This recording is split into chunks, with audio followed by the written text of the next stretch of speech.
এদিকে গত 2 দিনে শের-ই বাংলা মেডিকেল কলেজ হাসপাতালে হাম ও উপসর্গ নিয়ে 4 শিশুর মৃত্যু হয়েছে। এই মুহূর্তে সেখানে আছেন রিপোর্টার মেহেদী হাসান বাপ্পি। সরাসরি যাচ্ছি তার কাছে।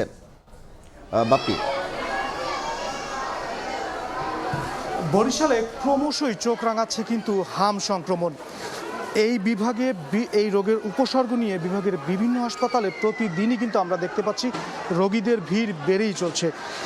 আমরা এই মুহূর্তে রয়েছি বরিশাল শের-ই বাংলা মেডিকেল কলেজ হাসপাতালে। এই হাসপাতালটিতে গত 24 ঘন্টায় নতুন করে রোগী ভর্তি হয়েছেন 21 জন, যার মধ্য থেকে হাসপাতাল থেকে ছাড়পত্র নিয়েছেন মাত্র 3 জন।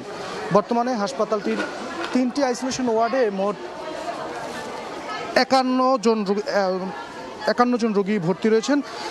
আমরা কথা বলেছিলাম এই হাসপাতালের স্বাস্থ্য কর্মকর্তাদের সাথে। তারা যেমনটা বলছেন, এই জানুয়ারি থেকে আজ পর্যন্ত হাসপাতালটি থেকে মোট 362 জন চিকিৎসা নিয়েছেন। আমরা এই মুহূর্তে যে হাম ওয়ার্ডে রয়েছি সেখানে দেখতে পাচ্ছেন 20টি বেডের বিপরীতে প্রায় 53 জন রোগী চিকিৎসা নিচ্ছেন।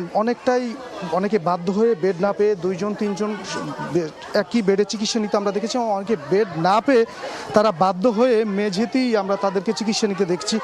আমরা জানিয়ে রাখি, এই বরিশাল বিভাগে স্বাস্থ্য অধিদপ্তরের সাথে কথা বলেছিলাম। তারা যেমনটা বলেছেন যে এই বিভাগে চলতি জানুয়ারি থেকে আজ পর্যন্ত 1250 জন বিভিন্ন হাসপাতালে ভর্তি রয়েছেন, যাদের মধ্যে থেকে আজ ভর্তি রয়েছেন প্রায় 49 জন বিভিন্ন হাসপাতালে। এবং আমরা একটু জানিয়ে রাখি, স্বাস্থ্য অধিদপ্তর আমাদেরকে যেমনটা বলেছিলেন যে গত